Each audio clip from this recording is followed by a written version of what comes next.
Hello everyone, welcome back to another episode of the podcast. Happy to be here, I think. How are you feeling? Are you happy to be here as well? I don't know, because it's really weird with these kinds of formats, right? I don't know if you're there, if you're here, if you made an effort, you just accidentally stumbled upon this, or you've waited with bated breath for this new episode to come out. Maybe it's the latter. I think you have been waiting. You've been waiting for me, haven't you, naughty boy? Hey, yeah, so it's lovely. I'd like to, of course, thank all of you for listening. If you're new to this podcast, you know what to do. Kick yourself in the arse. No, you need to spank yourself in the back of your thigh. I don't know, whichever part of the body which stimulates or is stimulated by spanking. Go ahead and do that for me now. Why won't you? There are these guys who call people dear. They need to be banned, first of all. Especially women. They call, not women being banned. I'm saying these guys are like, they don't even know the woman. It's not their mother. It's not their daughter. It's not their family. Someone who you can get away with calling dear. Or you're not an old lady who's wearing, what do you call it? A picnic basket on her head. You're just one of these men who's in their late 20s, early 30s. And he goes, yes, dear. And I'm like, what the? Creepy. It's a sign, ladies. It's a sign, or men. If you're looking for something, or you're not looking for something in man, it's a person who you met for the first or second time who calls you dear. Weird. There's something wrong with that human being.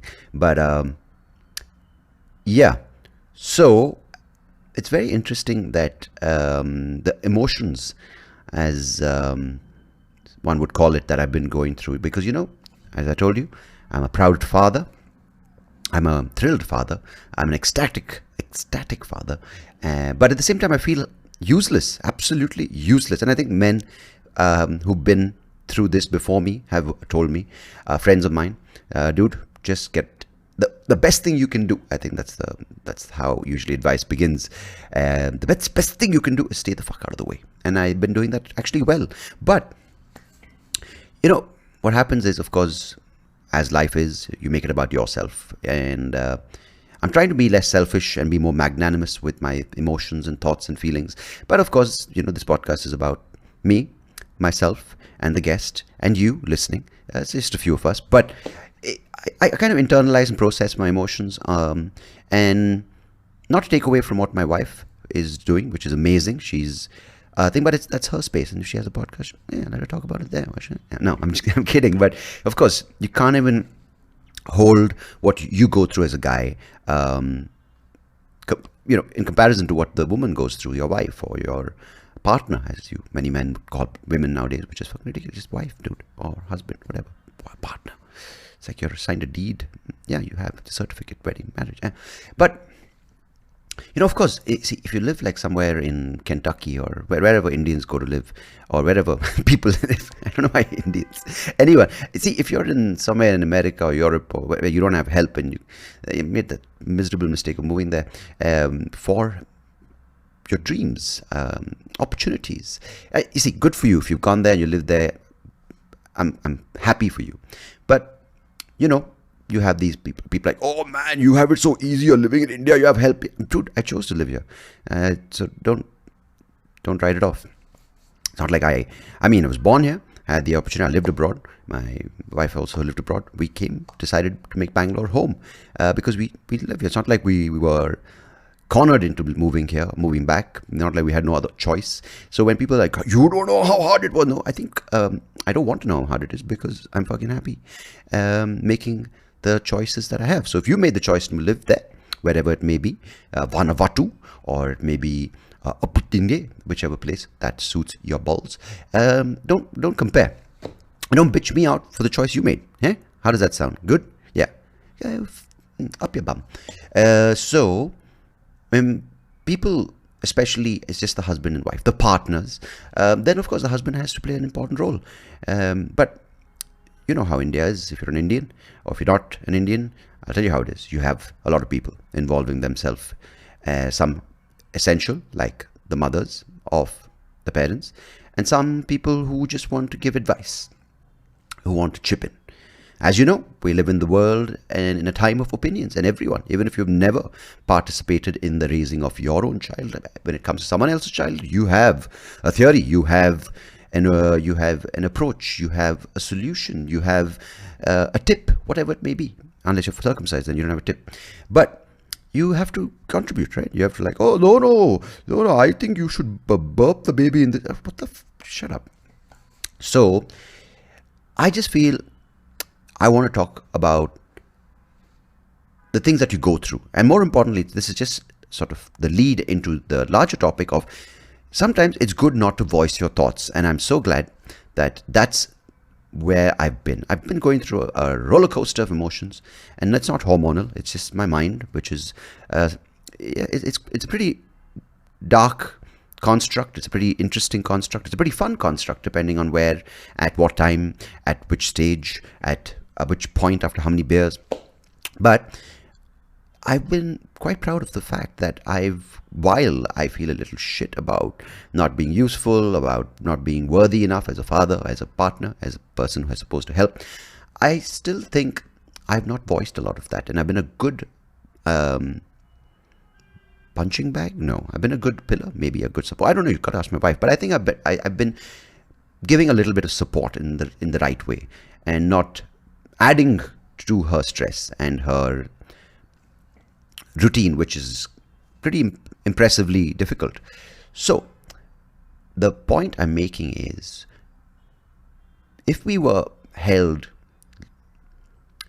liable or responsible, or even were accused of the thoughts we had as humans, this cancel culture thing would look really, really childish. It looked like, oh no, because trust me, humans and our minds are, I think if you are in a position, I mean, forget meditation and forget a place of Zen-like state where you're able to be still and not have thoughts racing around in your mind.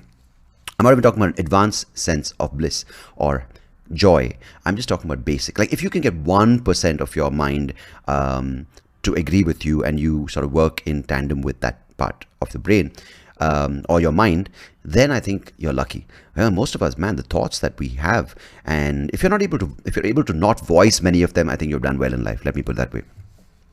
So that leads me into this idea of Elon Musk. I remember mentioning that we should get to a stage at some point, and this is something that yogis do, which is non-verbal mental communication. Some people call it telepathy. Some people call it different things.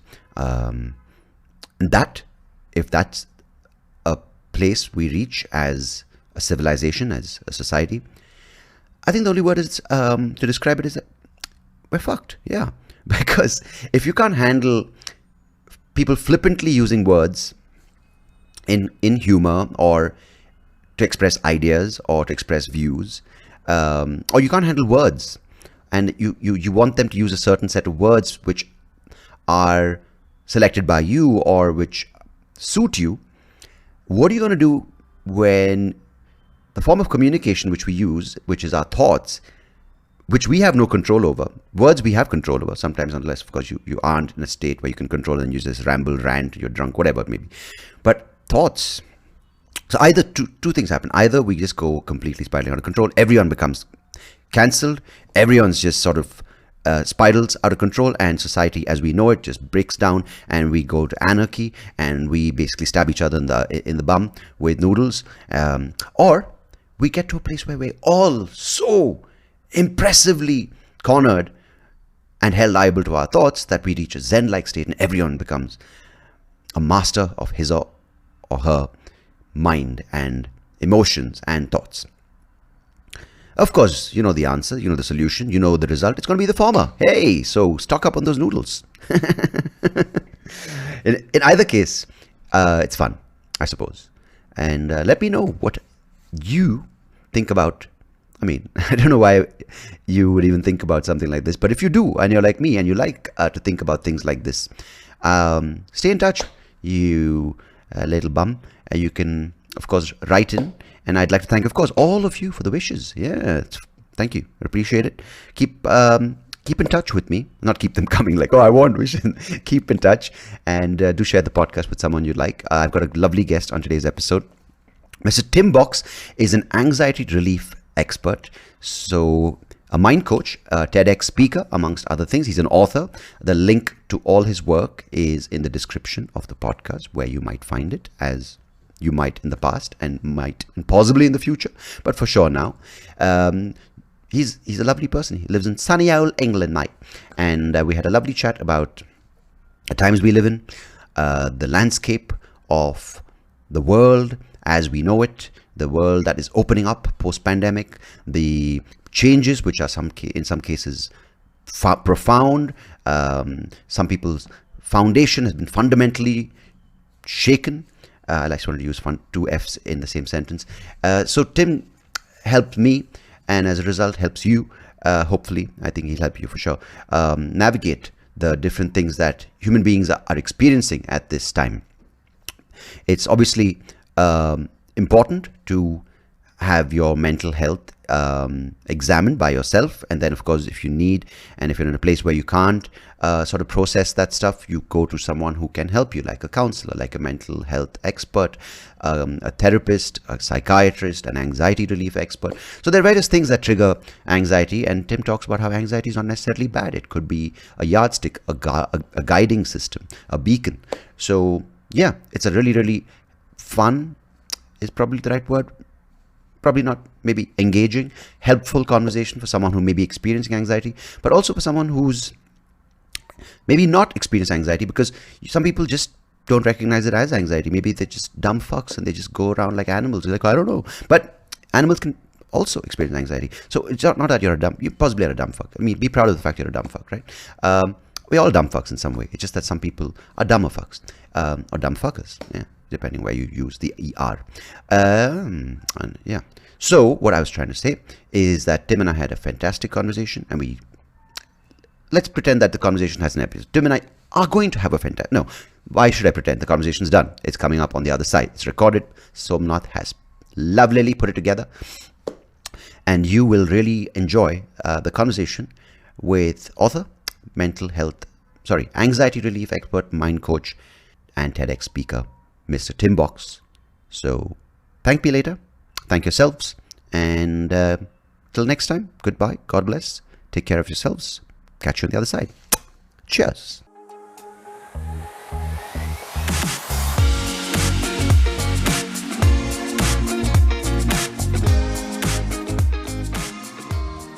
So, Mr. Tim Box, welcome to the SoapyRao show. How are you today? I'm very good, thank you. How are you? I'm doing well. I'm doing very well, and I'm so excited that we're at this point in time where we can sit at home and feel isolated, but at the same time, we can sit from different parts of the world and connect, like what we're doing now. So I'm extremely excited we're doing that, and I would like to thank you for taking the time to join me today. No problem. I think it is. You're right. It's great that we can connect. I was talking to a client in America the other day, and we were saying how isn't it great that we can see each other, because we've got the technology to do it now when previously we never did, you know? Yeah, but I feel there's also an opportunity lost over here, because I mean, not lost in the sense that we're missing out on it, but people don't use it the way it's meant to be, because you kind of I'm putting these blinders on, right? Where you only want to look where it suits you. So you kind of live in this echo chamber, and this is sort of amplified by the internet, which is got so much potential by, you and I talking. You're in the UK, I'm in Bangalore, India, and we are trying to find topics that can expand our understanding of what's going on in our minds, in our environment. But at the same time, you have a group of people who choose to sort of say, no, I will only listen to a narrative that enhances my belief system or doesn't challenge the way I look at life. And I think that's an interesting place to sort of start with, where you come from and what you focus on, because right now you're in the UK, going through this post-pandemic rollout of social change in a way, with Brexit, with all the sort of various immigrant plans, people proposing that you send immigrants to Rwanda or wherever they plan to send them. And I mean, I'm just saying, this from a point of view. The reason why I mentioned specifically the UK, where you're living now, is especially as an Indian and Indians who had this context of what the UK was growing up. I was a lot of the influence was from shows from the UK, also language. Of course, the language we speak is English. Yeah. But the entire sort of landscape of what you know, obviously, and also what we look at the UK as, is changing. With a lot more Indians being prevalent in sort of politics in the UK. And I don't want to make it sort of too vast a topic, but just how has that been, the change over the past 3 years, which is a combination of Brexit, the pandemic, and with all these various aspects of daily life?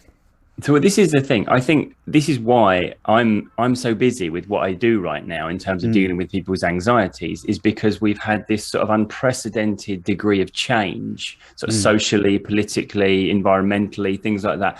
And what with the internet, as we've just been saying, where suddenly we have access to every single piece of information and every single person's opinion on the planet that we could desire to hear. So there's a lot of stuff going on at the moment that could potentially have us feeling pretty unsafe and pretty sort of confused and ungrounded, in terms of, like, we might feel like we don't have the situation around us isn't as we like it to be. We don't naturally like change as human beings. It tends to frighten us a little bit. The unknown is the thing that we shy away from, But so when I'm managing my own personal take on what's going on, I try and get as involved in, like, politics or things like that as little as possible, and current affairs, because I've seen so many people who, their struggle over the last few years has been because they've got very involved in terms of where their focus goes on a load of things they can't control.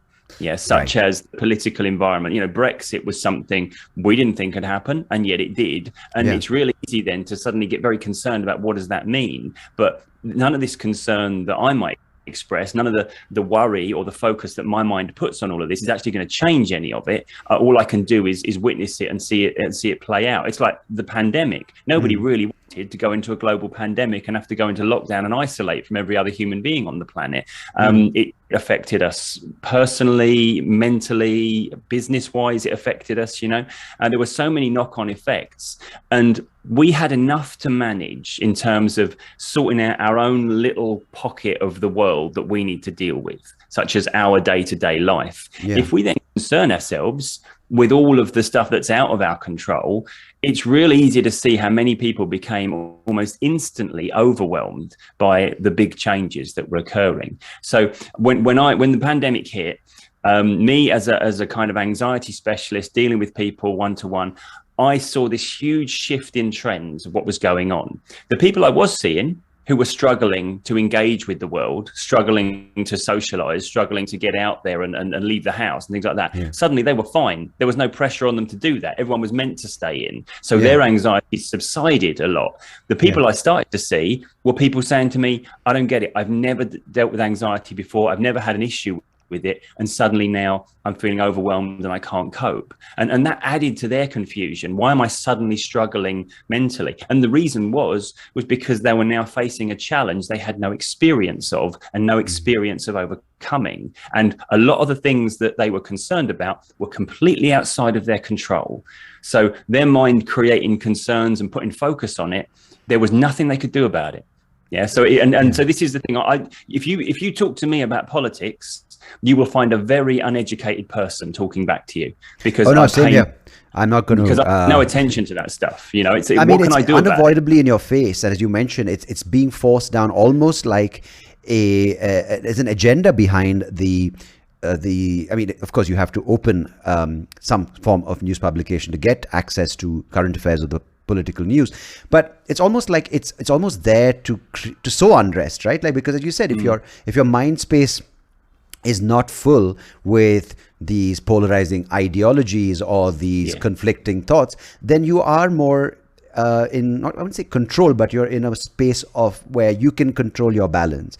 But the moment these kind of elements are thrown at you, even if you don't want to, you do get flustered. You do get a little more, provoked, if that's the right word. Yeah, well, yeah, all of that sort of stuff, it demands our attention, doesn't it? Because it's presented as such. When people put posts on social media, when we see the news on the TV, they're not saying, oh, here's something that is kind of boring. You know, they're not saying, they're saying this is something you should be outraged about. This is something because, you know, social media platforms recognized very early on that the negative stuff gets more engagement than the positive stuff. Yeah. If you put something that everyone's like, oh, that's lovely, I like that, that's kind of all they do. They don't necessarily comment on it or share it or stuff like that. But if you put something they disagree with and they think is outrageous and shouldn't be out there, then they'll get involved and try and change it. So you get rewarded these days for sharing the doom, sharing the negative outlook. And what that does is it sparks potentially people's anxieties about their own future and their own safety in terms of, and their own path. And this is why I'm always encouraging people, you know, we talk about getting overwhelmed. In this day and age, it's very easy to get overwhelmed because we are bombarded with loads of information via the internet. Yeah. I'm always encouraging people to come away from the things that are out of their control, because nobody really lives a life that should overwhelm them in terms of what they've got to do from moment to moment, day to day. Yeah, we might have stuff where I've got too much to do, but not enough time to do it today. That's okay, because all you really have to do is the next one most important thing on your agenda. And if you stick to that, you've only ever got one thing to take care of and focus on, and that's easy to do. Yeah, we get the other side of those challenges. Yeah. It's only when we start to factor in all the stuff that we can't do anything about. And so we're not dealing with that one thing that's the next on our agenda anymore. We're dealing with the whole world's problems and wondering what on earth is going to happen and realizing we can't do anything about it. You know, the strange thing I found, I spent a short while in the UK. It was for university. I was there for about a year. And one thing I noticed, and of course, this is not a blanket statement. Every country's got individuals that make up its sort of population. But for the most part, the attitude of a country like England or the UK as a whole, and maybe even Europe, is this sense of it's not as dramatic as America, as the US, I think. And also people end up taking them, not taking themselves so seriously. Like if you look at like in the UK, it's a more dry humor, it's darker humor, and you kind of, you know, you kind of self-deprecation, have a lot of that. You know, in the UK, there is a sense of, you know what, that's it. Yeah, it's okay. We're going to make jokes about ourselves. But do you feel that is changing to more of this narrative of the victimness, this whole thing of, you know, because a lot of, in my opinion or my experience, a lot of the Western views towards an individual it's more individualistic, right? It's as opposed to like an Eastern culture, which is more collective and family. But at the same time, a lot of the bonding or the socializing happens in the pubs, say in the UK, or post work. There's that culture, and a lot of that took a hit because of the lockdown.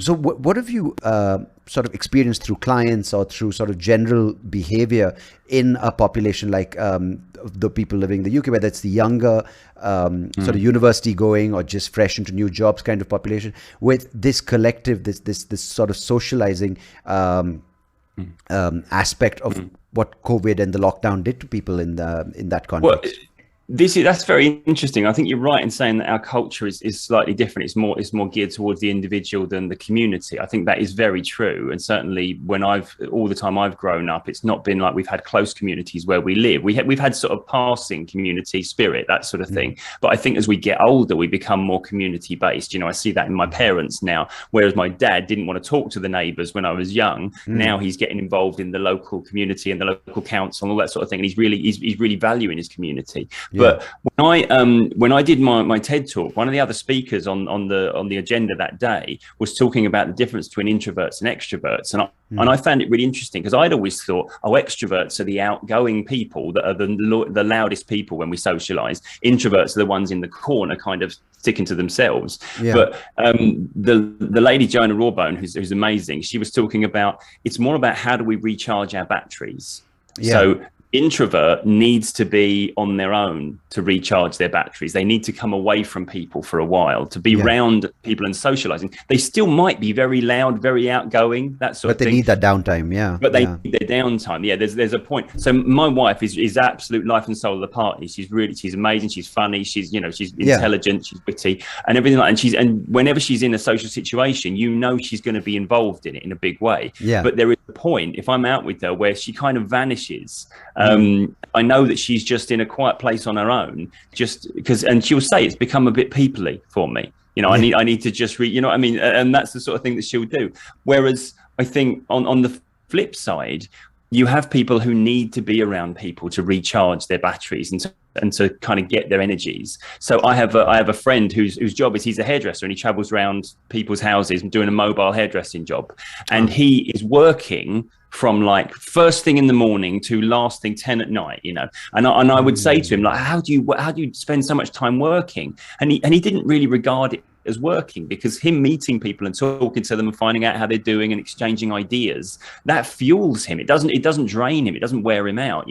When we went into lockdown, he was the one of our friends that struggled the most. He was the one who we had to be doing all the Zoom calls with and doing a quiz every other night and things like that, because he needed to maintain his human contact. And that's like teachers and people who are kind of over the course of a day, they need more of those inputs as opposed to, predominantly more time by themselves and then a burst of energy in public kind of thing. Is that what? Exactly. So the job that I do, for example, is potentially quite isolating, because I'll see like maybe 2 or 3 clients a day. It'll be one-to-one. We're not just having a jolly, having a laugh. We're talking about serious things at times. We're working on changing things about their responses. And I don't have an office environment where I go in and then I chat on my coffee break with other people, because it's just me in this clinic on my own, And this is why when I started to train other practitioners, I was very keen to make sure they had a support network around them. So we had a community, and we had meetings every month where we could connect and exchange ideas, because I don't think, no matter whether we're introvert or extrovert, we still don't do tremendously well from total isolation. We are social beings. And so I think a lot of the time what people have been going through, or that I'm talking about with people, is the isolation of not just having natural human interaction, something we've taken for granted all our lives. We haven't had to question it. It hasn't been limited to us. We've always probably had our friends circle that we can always rely on. And suddenly we're deprived of that. And we feel the difference. We feel the impact of that, What is very sort of interesting is, because there are 2 things which sort of come up here. Like, one is this idea, like, who gives relief to the mental health experts, right? The people like the anxiety relief experts like you, or the therapists or the psychiatrists. I mean, they need a system as well, because they're hearing this constantly. And it's, if you look at like in a realm of energy, the more negative energy you take on, you need to release it somewhere, right? So how do you release it? And also, just to sort of go back to your friend, who's the person who needs this social interaction to sort of recharge him over the course of a day or whatever his schedule looks like. Do you sense, I mean, maybe you can take one or take both at the same time. Do you sense from what you've experienced, there are the people like, say, I do stand up, so mine is predominantly a lot of time on my own with a little stint on stage for the day, which gives me this sort of rush, and I come back to things. But it's a very extreme increase in energy and back to zero again. But then someone like what you're describing as this person who's meeting 5-6 clients, cutting their hair, or say a teacher who's in school for the 8 hours in a day, is getting this over the course. So maybe is there a comparison of which is better for a human being through our years of evolution, or is there one which is better than the other? Because you said your friends struggle in the lockdown, but are they certain practices or certain highlights within each form of living, like whether you said it's introvert, extrovert, which is better sort of designed, which you're sort of seeing over the course of these past few months and years? I think there's an argument to be made that certain needs that we have are healthy needs, are natural needs, and then maybe some of them have been developed from our experience as we've grown up and our learnings, for example, the person that's in the relationship that's a bad relationship, but they stay in it because they fear being on their own. That's that would be the worst thing in the world. You know, they've probably developed some sort of response. Yeah, they're reacting to a potential threat, a fear, rather than I want to do this because I feel this makes me feel good. I like this. You know, as human beings, we do naturally seek our tribe. You know, it's that idea that if we can find safety in a tribe, then we can relax and we can move towards happiness. Yeah, but safety isn't our only motivation. Happiness is our motivation. That's our primary motivation. But safety, of course, that box has to be ticked along the way. Otherwise, we're going to find it very difficult to be happy if we don't feel safe in where we are. So we naturally want to connect with people, and this is why, you know, when we're at school, it's really important that we have a friendship group, that people like us. And this is very often we develop social anxiety from the idea that if people notice me, they will notice bad things about me and I'll be rejected and abandoned by my friends, that sort of thing. The idea of being without our tribe is very threatening to us at that time, because our friendship group is everything. Our social standing is like the most important thing in the world to us. You know, it's a bit like you know, like herds of buffalo on the African plains. It's the ones that are in the center of the pack that are safe from the lions. It's the ones on the outskirts that get picked off, you know. So we develop these strategies where we want to be accepted and we want to be embraced and we want to be welcomed into a group as a valued part of that group. We want to be liked, basically. But I think there's a point where we have to connect the dots on this in terms of what is actually going to bring us happiness as we go forward, as we come out of, you know, the educational environment where every day is with the same people. So we need to find some people that accept and like us. Now, you know, we're out into the world, and probably our happiness is going to depend in some small part on being different to the people around us, standing out, getting noticed in a positive way, so that we can, you know, it's like when we go for the job, at the job interview, we want to be noticed above and beyond the other. We want to be in some way different to them so that we stand out.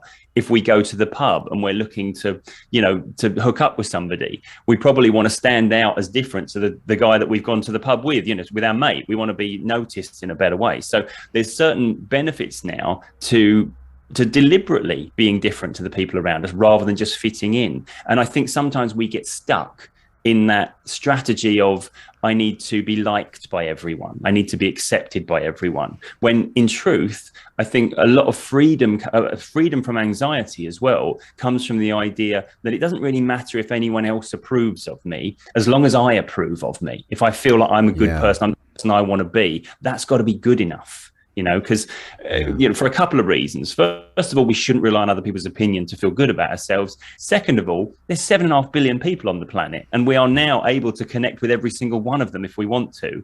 If I just focus on being me and the best version of me that I perceive, then probably there's going to be other people out there that think I'm great and will be attracted to me, and suddenly the people that I'm surrounded by like who I am naturally. You know what I mean? I don't have to try and pretend to be someone else to get them to like me. So I think a lot of the time we carry our pressures that we felt when we were in that microcosmic environment of the education system and school and being a child, and we carry it into our adult life. And that's the source of a lot of our anxieties. You know, I know certainly my social anxieties when I was going through that phase of school to adulthood, they all stemmed from the idea that I was terrified whether people would like or accept me or not.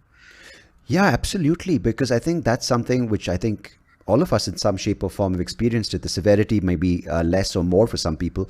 But it's a very interesting thing that you mentioned, you know, because that seems to be the repetitive nature of this cycle of external validation and self-worth, and this thing which happens. And it's almost like we should have got it right by now, you know. But I want to understand this thing, because it's been, you know, I think it's I wouldn't say bothers, but it's been playing on my mind. While we spoke about this idea of the collective versus the individual, and I think both have their advantages, right? Because you just mentioned this idea of valuing you by yourself for who you are, and because you are your best and worst critic, if you want to call it. At the same time, the importance of belonging, right? And the tools we use to get acceptance, to get validation. But I want to understand from your learning and your experience, what the nature of this, because you see this more and more in various spheres of life, right? Whether it's communities, whether it's political groups, whether it's sporting groups, whether it's mobs, this idea of the individual giving up or sacrificing the complexity that goes into making him or her or into what they are for the identity of the group. For instance, if you use like a label saying LGBTQ, which is so many individuals, right? You can't just take those alphabets and make them representative of such a large, diverse, complicated group of people. But we see more of that, where you see transgender or certain activists who claim to be representatives, or you say a gay person or gay activist. There's so much that goes away from the person when they become a part and give up their identity for that group identity. So can you just maybe talk me through and talk my people listening to this about this idea of what happens in a clique, what happens in a group, what happens in a mob, and what that does to the human spirit or the mind and the nature of being? Yeah. Well, this is the thing. I think that the difference there, the important distinction to make, is whether you identify as part of a particular group or whether you are changing who you are to become part of that group. Yeah. So when you talk about LGBTQ communities, things like that, people generally are finding their community there because they identify as part of that group. Whereas in the environment we were just talking about at school, you know, I don't know, you get, in this country, you get a classroom of about 25, 30 people. And oh yeah, by the way, you're going to be with these people for the next 5 or 6 years. So you better find some people who like you. Otherwise, it's going to be very difficult for you. You know what I mean? So then we become invested in becoming a little bit more like the person next to us so that they can find a version of us that they relate to, and we can kind of unify and be a bit stronger in numbers, that sort of thing. And that's the difference there. It's about, we should be naturally gravitating towards the people who we feel we resonate with, who are our sort of people, like-minded people. It's not about changing who we are to fit in. It's about finding our groups. And you're right, community is important to us. You know, that's the whole, we are tribal beings. Yeah, we like to form groups of people so that we feel accepted, we feel like we're protected, and we feel like who we are is okay to be that person. You know, it's a natural thing. But the problem comes when we employ those strategies we learned from a young age, which was to change who we are, copy the people around us, you know, dress the same, talk the same way, like the same things, just so that we will be accepted, and thus life will be that little bit easier than if we are not accepted and rejected, you know. So, but I think that's the danger here. That's the problem. When we experience things like social anxiety, for example, it's generally the recognition that it's very hard to fit in. In that sense, we're different to people around us. So I remember when I was dealing with this, I perceived myself as very different from the people that I was around in some way. And I did perceive as well that I was having to change certain things about my personality or who I was to fit in with the people around us, you know. And that's what we do, though, because it's important at that time. So for me, when I went out into the world and was like, okay, I need to find my tribe again. Then I'm like, I don't know who you want me to be. You know, I'll meet somebody at university. I'll be like, I don't know who you are. I don't know what you like. Talk to me so I can kind of absorb that and become that version of me that you need, or that will fit in with you. And it's very challenging because there's loads of people around. You know, anywhere we go, there's loads of people around us that we could potentially connect with. If all we're trying to do is make everyone like us, that's really difficult, you know, because the thing that makes you like me will be the thing that makes the next person I see dislike me, because we're all different with our own opinions. So it's incredibly challenging. There's a bit of us recognizes that it's probably going to be impossible to meet everyone's needs and make everyone happy. So our job is to stop trying. Yeah, our job is to say, right, I'll be who I want to be, because by the time we get to our adult age, we've probably seen enough of people. We've seen enough in people as well to decide who we want to be as a person, or at least have some idea of where we want to get there, you know.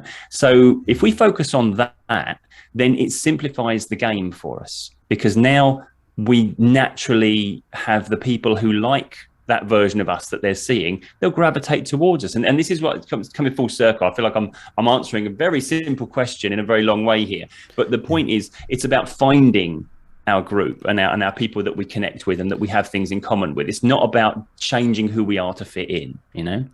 And do you think, and a lot of the finding the group starts with finding the narrative that you identify with within you, as opposed to looking for it outside?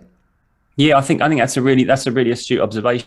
I think, you know, there's certain things in us that, you know this yourself. you'll end up in a conversation with somebody and they'll say something and it'll just go, you know, and you'll think, hang on, that sounds different to the sort of thing I would say, or that sounds like something that just doesn't find its place with me in my mind and my belief system, you know. And then you'll, at the same time, you'll recognize when you meet somebody and it's like this constant, you know, triggering of dopamine where we think the same. Oh, that's the same as, you know, I feel the same way, you know. And it's just that it can become a real joyful experience when you meet somebody and you're just like, oh, we think, you know, we are absolutely connected there, you know. Without I think trying too hard, and you kind of just feel that energy. But sometimes on the flip side, you try and like, you know, I've gone out for sometimes we go out, I'm sure you've experienced this, we go out for like either a dinner or somewhere and some group of people you aren't really close to, or you met them not too often, and you try and you try and you're exhausted and you almost feel like, oh, I'm like, I think they fucking hate me.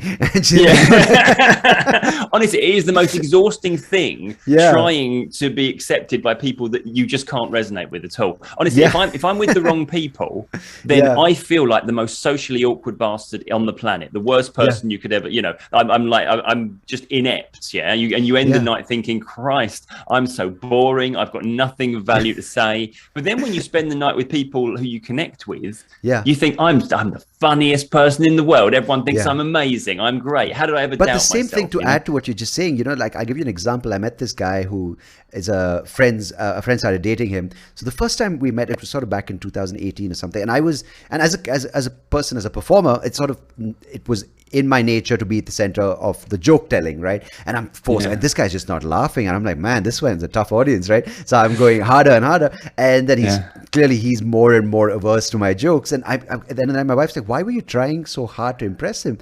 And fast forward to the pandemic, the lockdown, I kind of sort of had this journey of looking within and just saying, okay, you know what? This is what I want to do, because I sort of find that it gives me joy. It gives me a sense of fulfillment as a person, right? And I met the guy again, and it automatically just felt like it was two different individuals interacting, because I didn't have to try that hard. So it's amazing what you said about one is, of course, the moment you spend time and you're like-minded sort of group of people, the energy just seems to flow. But it's also that you have it within you to not try as hard when you focus on the right kind of aspects of yourself and not just on these certain things. Like, you know, there's this sort of pop culture sort of thing like we gravitate towards, right? Whether it's like, oh, did you watch American Pie? Oh, I watched American Pie. How cool are we? I mean, it shows how old I am referring to American Pie. That's good. That's a good reference. I like it. No, thanks. But otherwise it's almost like, oh, did you watch, like, you know, the Chappelle Show, and you drop lines, and that sort of becomes your unifying cultural reference, or it's the songs or the music. And I think a lot of that was taken away with any of this. So maybe I think just for people who, I think everyone, and I like what you say, where you say it's fine to be anxious, it's a good thing, acknowledge it, don't treat it as something to get rid of like a headache. So maybe you could talk about that, and maybe also just sort of address some of the kinds of anxiety that people face, just so that they know that, okay, this is what I have and it's fine. Because I know that I went through certain various forms of anxiety, some more debilitating than others. But once you accept and understand this person, if you want to call it anxiety, living with you, you kind of almost like, you know what, I'm anxious 9 hours out of 10, so might as well befriend this person as opposed to trying to push them away, you know. You're gonna spend a lot of time with him. Exactly. You might as well get on with him. So maybe can you take them through these things, and also maybe then we'll talk about how you got into this space. And so here's the thing. I think a lot of the time we're encouraged, so everyone feels anxiety on probably a daily basis, because it's an emotion. And this is the thing. When I was working with clients, I started to notice that the thing they were most anxious about was how anxious they felt and if it would ever stop, you know. So, and it's that horrible feedback loop that generates. So you get anxious about things in your life. So the classic example, just to take it right to, you know, level 11, is that the pandemic happened, and a lot of people got very anxious about what's going to happen with this global pandemic. Is it going to wipe out the species? Are we going to be stuck in our homes forever now? Are we ever going to be back to normal? That kind of thing. There was a health threat. There was a threat to our business, to our finances, for our well-being in that sense. And there was the isolation and everything. So people got very anxious. Now, that's kind of natural, because we don't have experience of overcoming this particular challenge yet. So there's uncertainty there. None of us are able to draw from past instances where we've faced this challenge, dealt with it, and got the other side of it, which is normally how we feel secure in the face of challenge, is the knowledge that I think I should be able to deal with this because of previous experience. Now, so we go into this unprecedented state, this complete into the unknown, into the darkness, as it were, and we feel anxious. Now, the problem then comes when the thing we're now focusing on isn't what's the issue, what do I need to do, what do I need to do? It's the fact that we feel so anxious. So anxiety is that emotion. If fear is move away from danger, if anger is right the wrong that's been done to us, all our emotions have a purpose and a point of action, if you know what I mean.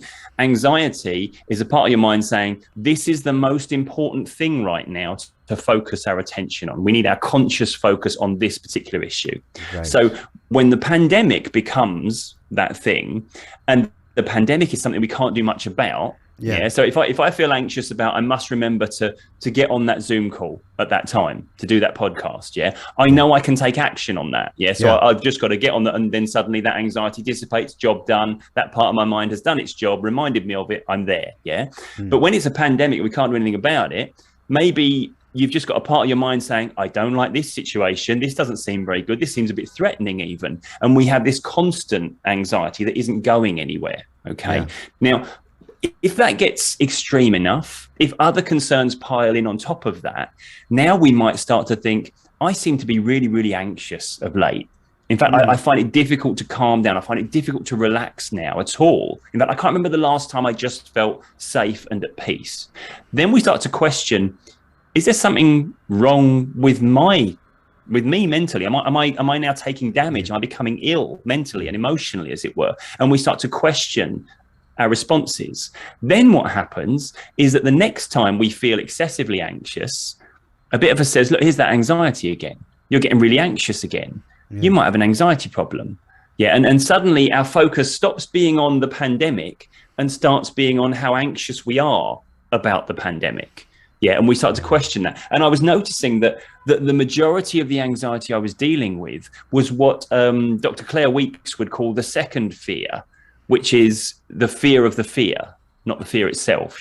Now, the thing we're anxious about is, if I go to that meeting tomorrow with all those people there, am I going to have an anxious reaction to that? Am I going to have some sort of emotional Am I going to have a that I don't panic attack? It's no longer about dealing with the meeting, giving my report in properly, saying what I want to say, and everyone thinking I'm great rather than stupid. Now it's about, am I going to have a panic and everyone's going to judge me for me panicking? It becomes, it's almost like your anxiety is focused inwards now about your anxiety. So I think the most important message we can get out there is that, at times we are going to feel more anxious than we would like to be, because something about the situation has started to feel next level threatening to us. And then, of course, what are we going to do about that? We're going to get anxious about it, because that's what our mind is demanding we put our focus on. So a lot of feedback loop is what you're talking about. The feedback loop, exactly. So if I can use the analogy, Jimi Hendrix analogy, which I'm sure hopefully will be appreciated. Jimi Hendrix would point his guitar at the amplifier and it would wail with feedback. You'd all the screeching stuff. And that was the point of it. And that's what feedback does. You've now stopped. You've pointed your focus in on the fact that you're anxious. And that focus is making you further anxious. You're becoming anxious about anxiety, and now you're anxious about the anxiety you're creating by being anxious about it. And that's like the guitar feeding back the amplifier. But that's happening because the pickups on the guitar that are little microphones for the strings, they're now picking up the sound coming out the amplifier, and they're amplifying that back into the amplifier.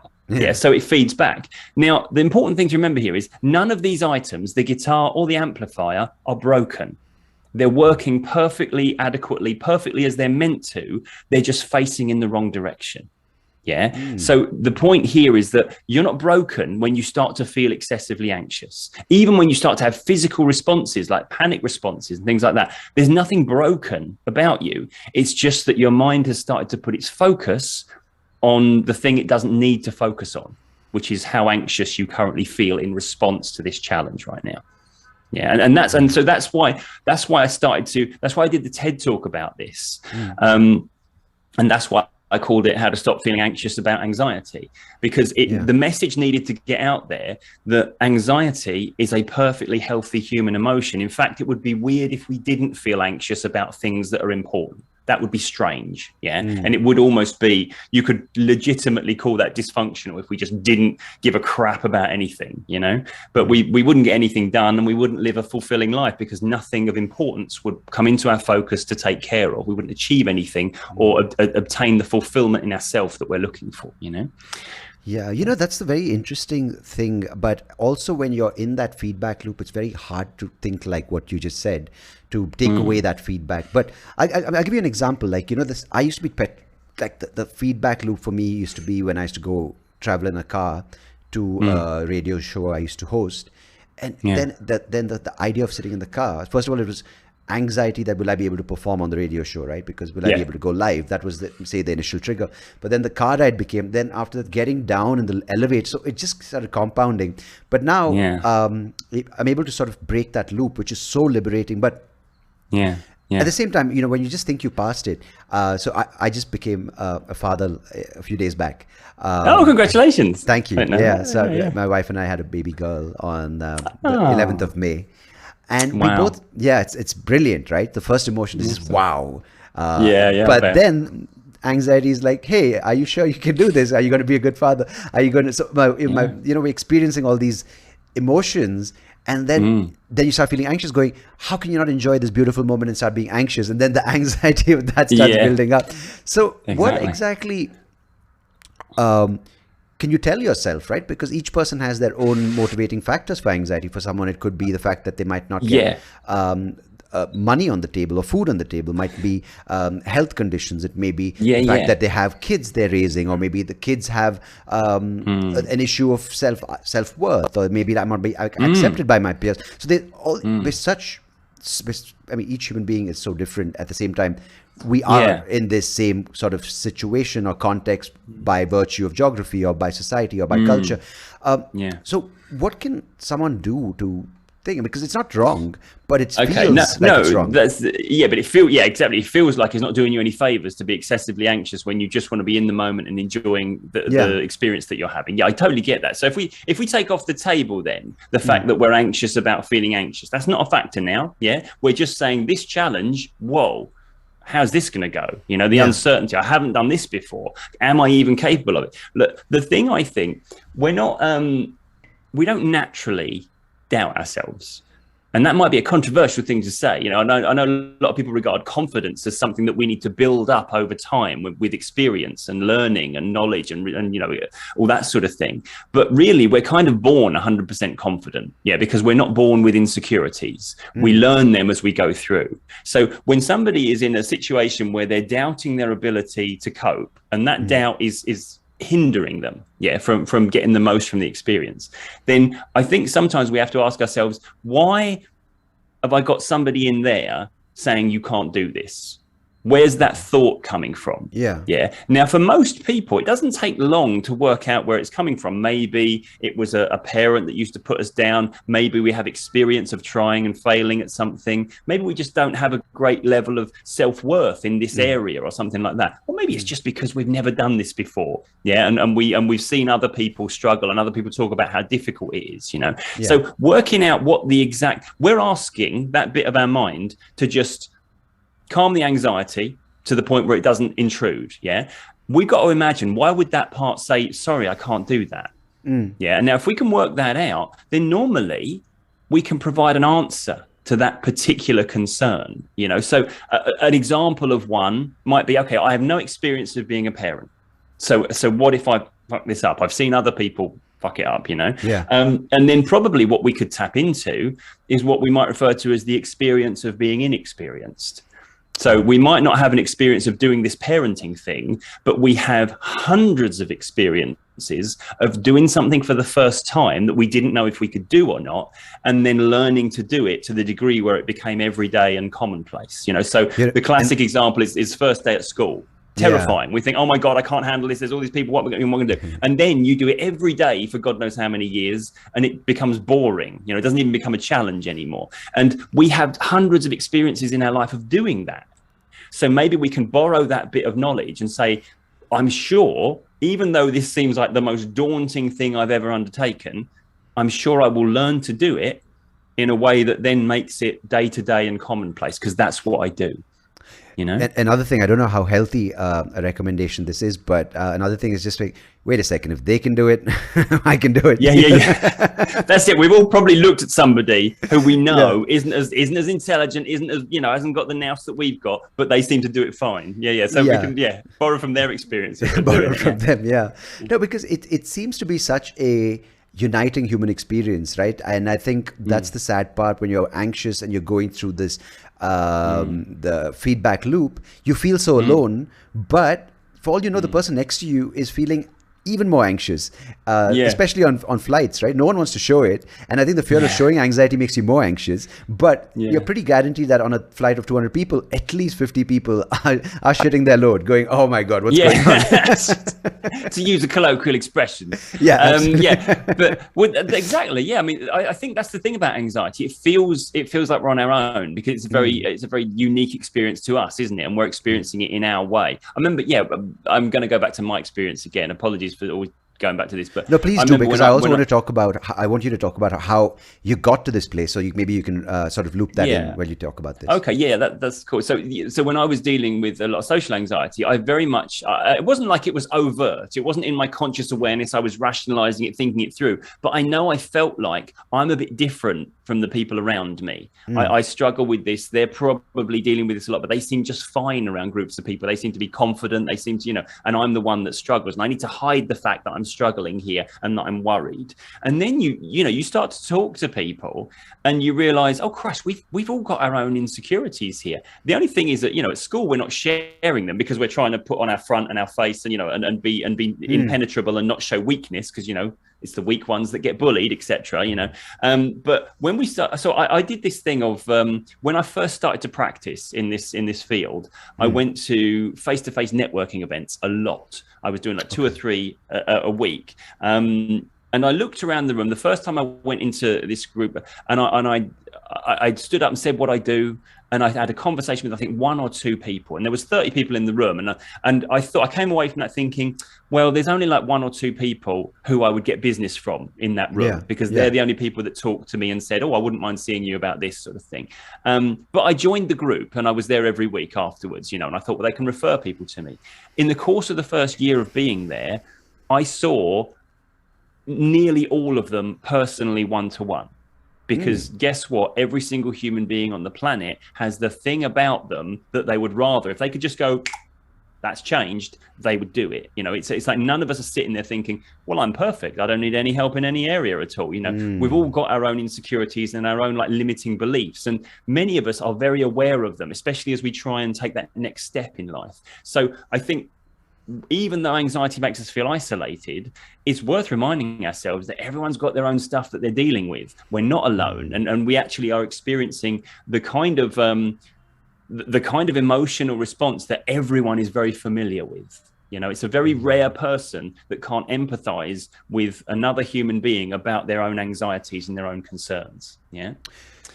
Yeah, I find that very interesting because, supposedly a tribe, which you mentioned, is where we belong. And that's sort of what the messaging has been over eons, right? For thousands and hundreds of thousands of years.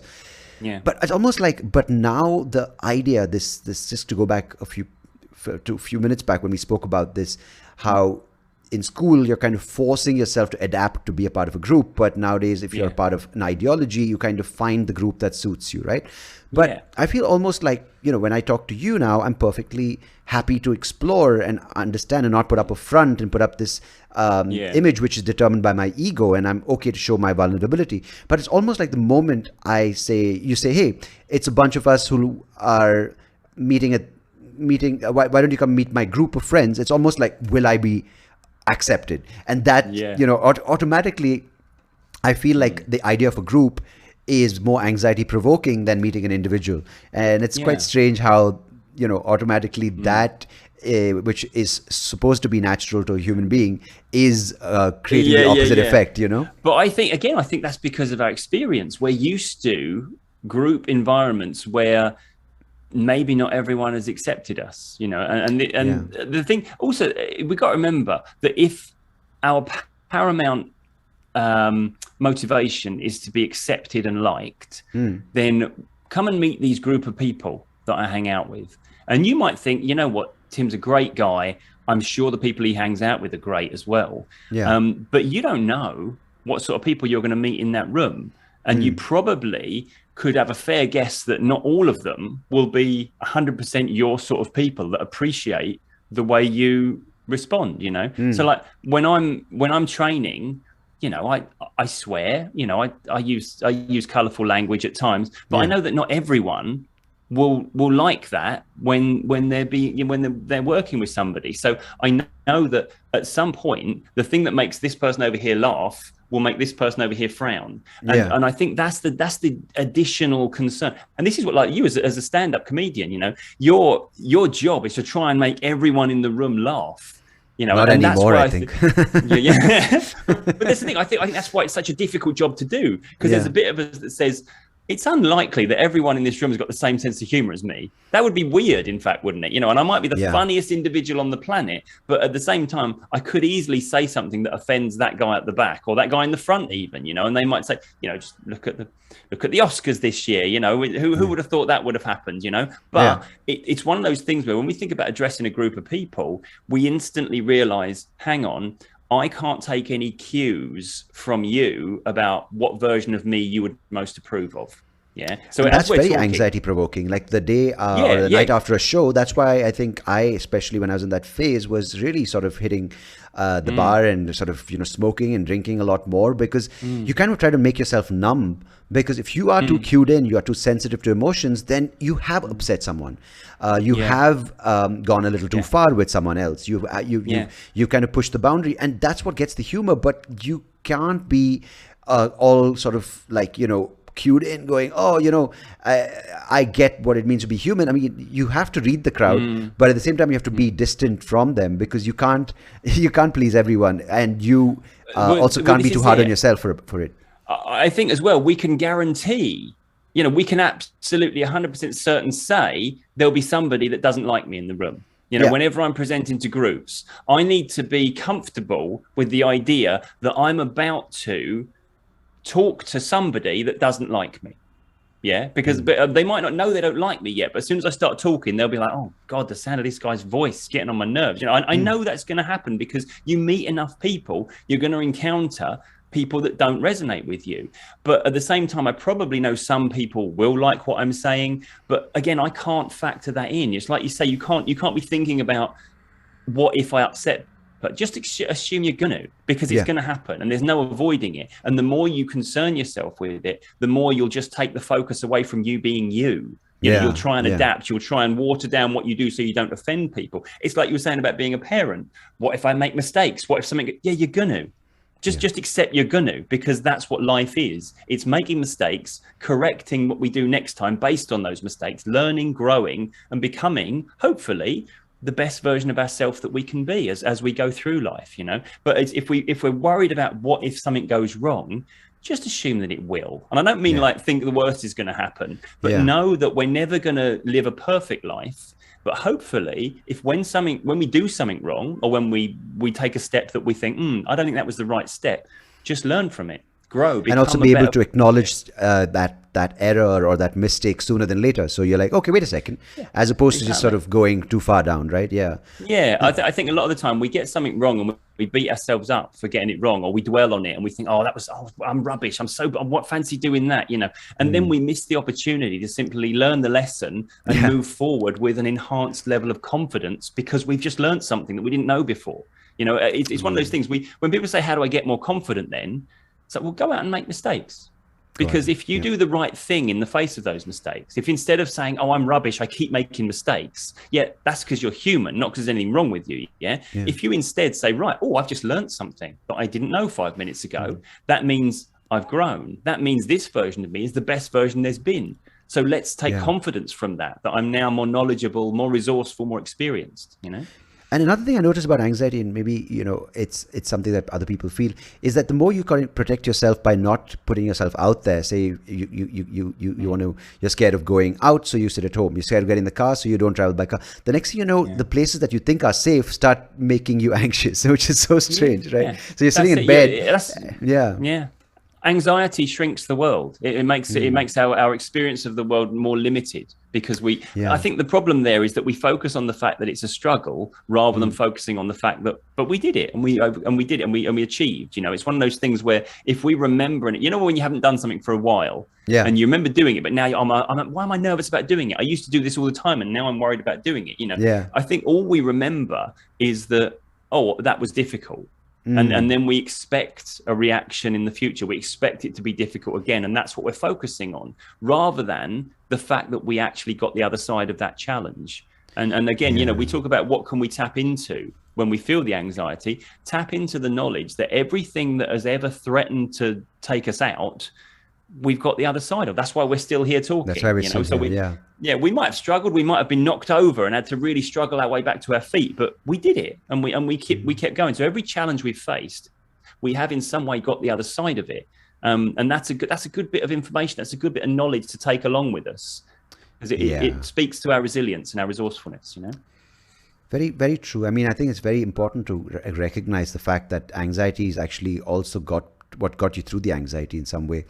And you know what I don't get is, we've spoken about this a few times in this conversation already, about the school system and how, while it's designed to be a socializing arena for children, it also creates these kind of dynamics, these group dynamics, right, of self-worth, acceptance, how to please, how to get validation. So if that's the case, why haven't we fixed it? Or is it good to have that?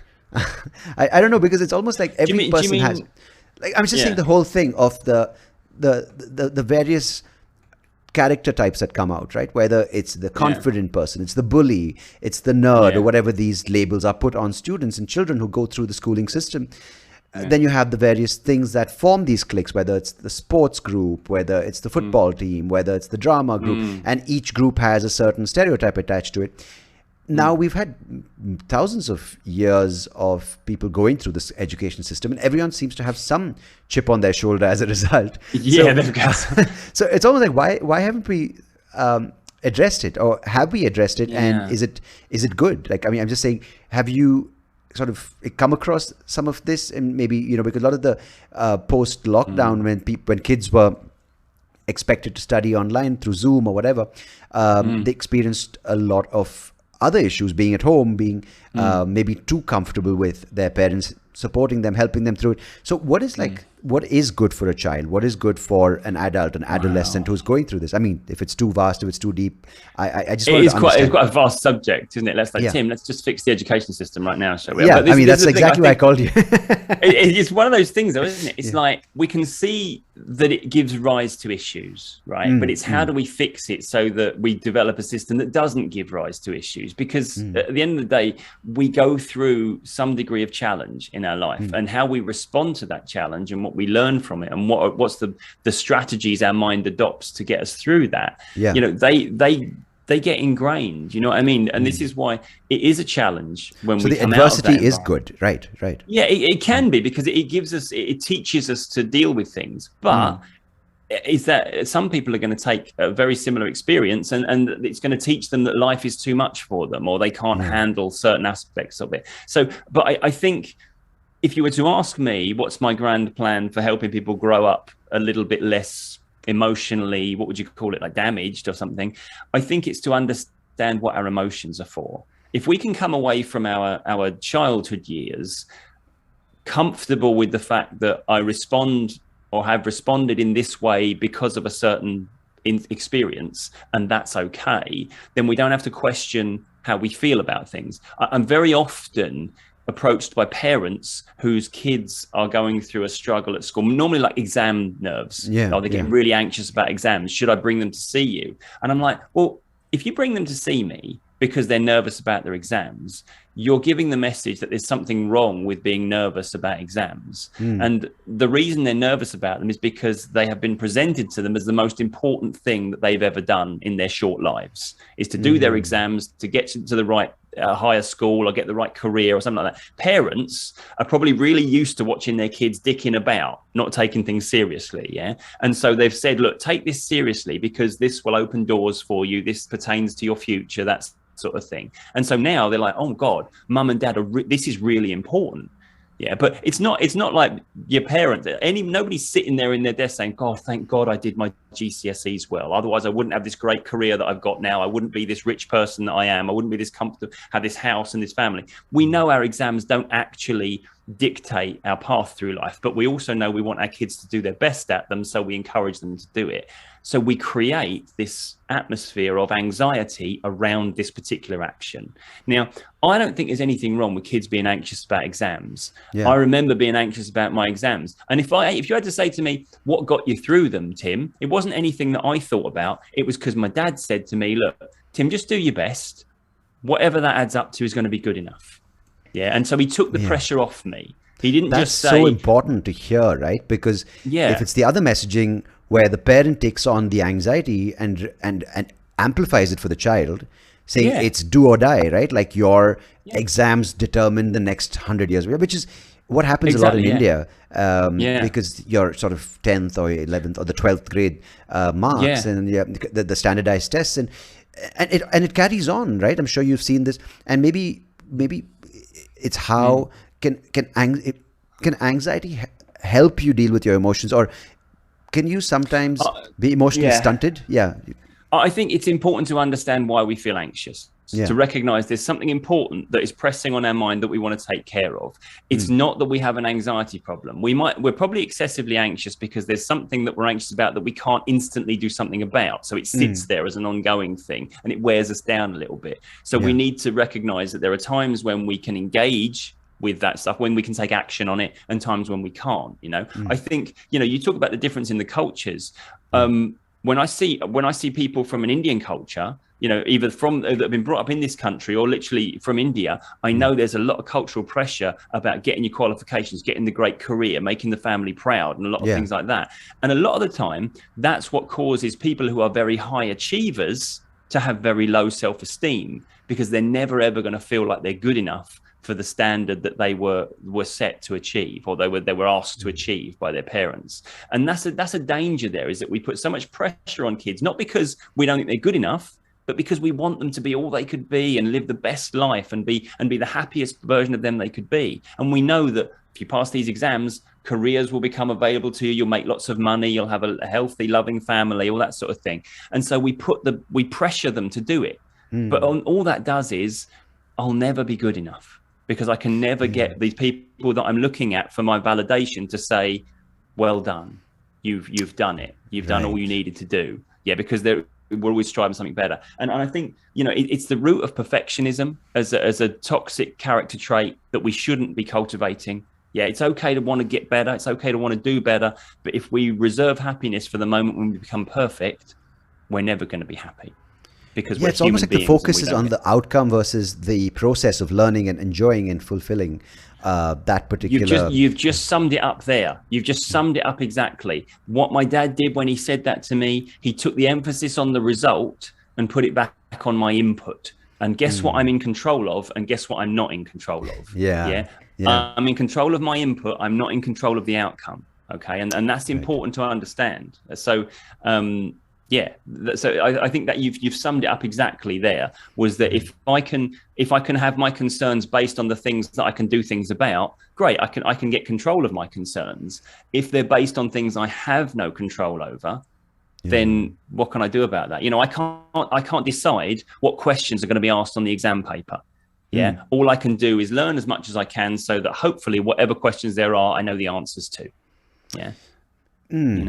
No, what I find very strange is almost like, I don't know if there's a basis or it's just sort of my observation, but do you sense that the moment there's higher intellect or so-called perceived intellect associated with an individual, the anxiety almost automatically goes up because of these various things that you mentioned, that the system is geared to reward, right? Which is achievement, which is outcome. And the people who don't really, or rather who aren't really recognized as intellects, don't have that pressure, so they're automatically less anxious. I think there is an element of that. Certainly environmentally, we don't put as much pressure on the people we don't feel can achieve as much, do we? That's very much true. But there is this sort of misplaced idea that it's intelligent people that deal with more anxiety than unintelligent people. And in fact, there is a thing that we refer to as depressive realism, which is the outlook that says I am depressed because I understand the world better than those that are not depressed. Yeah, so it's almost like I know too much to be happy about the world and the state of it, that kind of thing. And that's a very sort of limiting, and it locks you in, that attitude, because to be happy then you'd have to know less than you know now, which isn't going to happen. You know what I mean? So, but I think the point being there is that the focus has been placed on the wrong things. Yeah, the focus has been placed on advancing, learning, growing, becoming, the perfect being that we're trying to be, rather than simply living a happy life. Yeah, and I think we need to shift our emphasis on what we're giving people, because our parents or us as adults, we think we know now what makes a happy life. It might involve money, it might involve a happy, healthy family, it might involve a certain amount of holidays every year, something like that. But we've got to remember that if we just tell people to pursue those things, then we're telling them what's going to make me happy, not what's going to make them happy. And I think we've got to find our own path to what we regard happiness to be. And it isn't always getting the great career based on the great exam results, based on all the, that sort of stuff. It's a lot of the time it's other things, It seems sometimes so complicated, but at the same time, why can't it be simple? Because isn't the idea of this human experience for the body, mind, and if you want to look past, and you look at texts from spirituality or philosophy talking about this united consciousness that we all sort of share, this united sense of being one, but it almost feels like we've built up so many walls, so many sort of, things that have made the glass, the clean glass, which we can look into, grimy, and all these various things. So why can't it be simpler than what it is right now? Yeah, exactly. But this is the mantra when I'm training my practitioners. The first thing we start with, keep it simple. Yeah, because what our problem is, we've got lost in our complexities. All of the many things, the many facets of our life that concern us, we've got lost in them.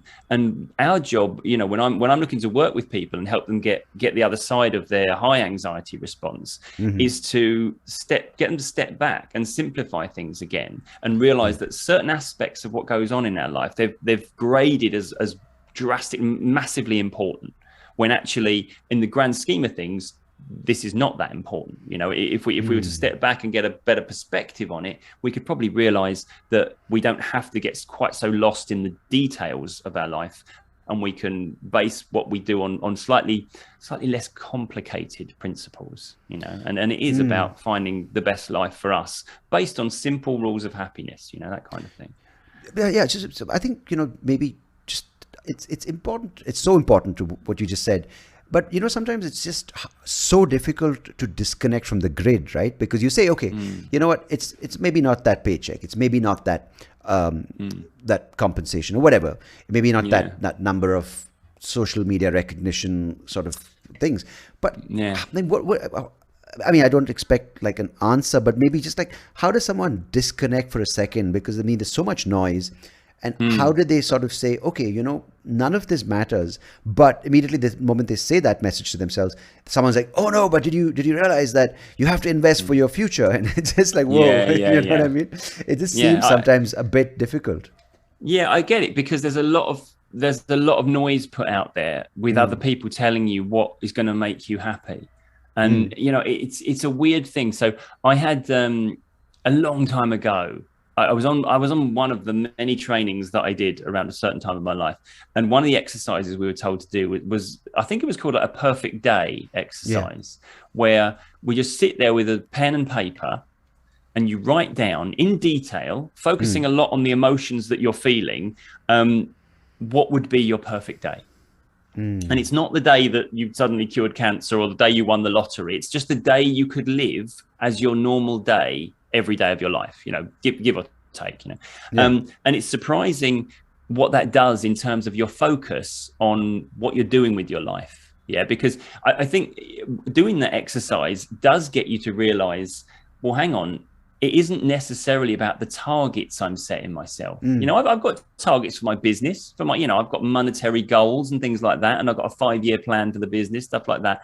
But I want to make sure that in that 5 years that I'm trying to get to that goal, I'm living a really enjoyable life, you know, and I think one of the things I'm not saying I'm a perfect human being, far from it, but one of the areas of my life that I'm quite proud that I maintain is a good sort of work-life balance where I don't sacrifice the enjoyment of now just to build something that I'm searching for in the future. Yeah, because it's like somebody said once to me, somebody said to me recently, your ideal way of spending your day, if it doesn't in some way resemble what you're currently doing, you might well be doing the wrong thing right now. You might be trying to slog through something you hate to get to somewhere you want to be, with no guarantee that you'll get there. The only guarantee you have is that every day is now a slog.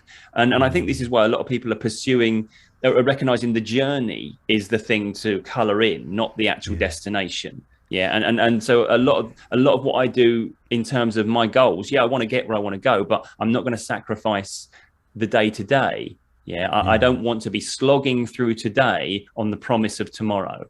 I want to be enjoying the moments that come and go. You know, it's almost like, you know, when that exercise is so nice, because I kind of caught myself doing it while you were explaining what it is, and I'm just like, I think this is pretty damn close. My day is pretty nice, you know. I was chilling with my wife and my baby, and I did this.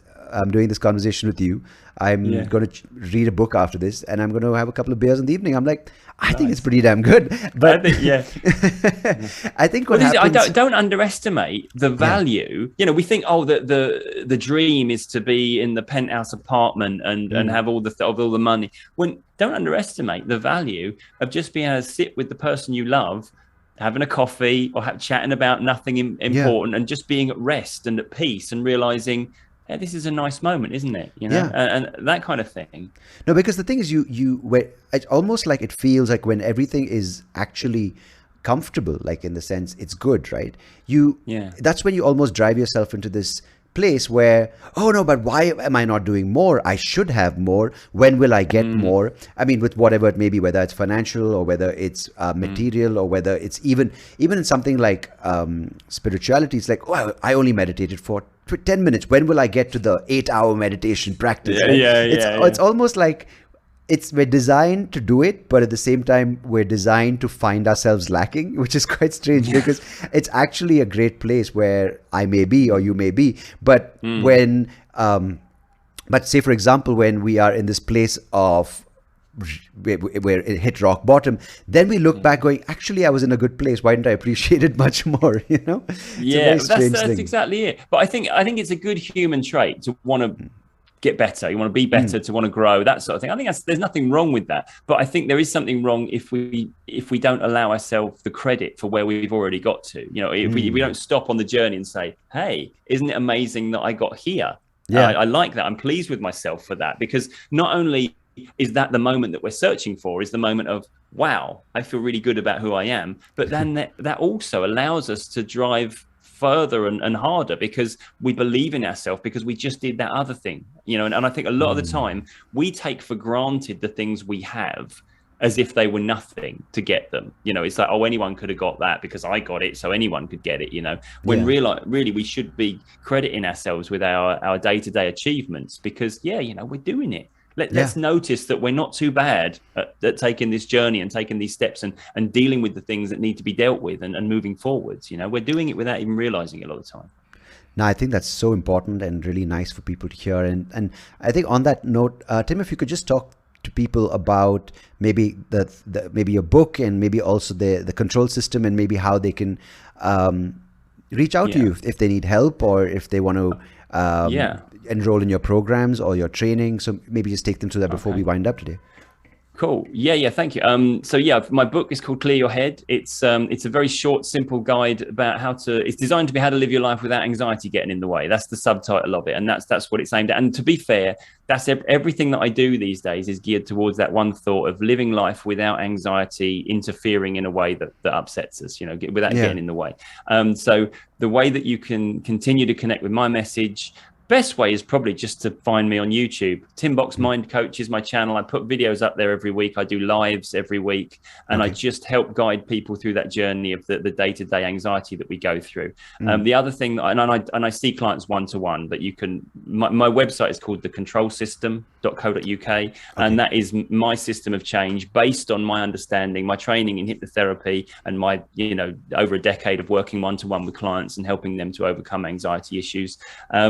And I train practitioners in that method as well, which I love doing. I'm so surprised about how much I enjoy teaching other people what I do. And it's that's a real shock to me as well. I never thought I'd enjoy teaching, but I absolutely love it. And to be fair, my time is almost evenly split now between seeing clients one-to-one and training other practitioners. So it's quite fantastic. Like the thing that gave you the thing that caused your anxiety has now become the thing that you use as a message to help others, right? It's almost like it's come full circle. Like you had social anxiety, but now you help people through social settings to get over their thing, which is fantastic. And it's a really fun chat. I really think it's, I really like talking to more and more people about this topic, because I think sometimes what tends to happen is that you look to only one source, maybe a therapist or a mental health expert or a psychiatrist about anxiety. And of course, I think to each person has their own value. But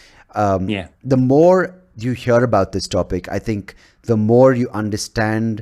And I think I really, really like the way you talk about how it can be used as a friend, as a guide, as opposed to a demon that needs to be conquered. And I really like that messaging, right? Because I think the moment you make something like this as an aid or as an indication to what needs to be prioritized, what needs to be looked at, I think at least it helped me. And even this conversation sort of brought out certain things that I need to look at and go, okay, you know what? You were looking at it in this way, so this may be a better approach. So I really appreciate you taking the time and sharing this with me. That's fine. Too often we perceive anxiety to be our enemy, when actually it's a friend that really cares about us. That's why it's getting concerned, you know. So it's, if we treat it as an ally, like you say, if we work with it, we tend to get back in control of it, you know.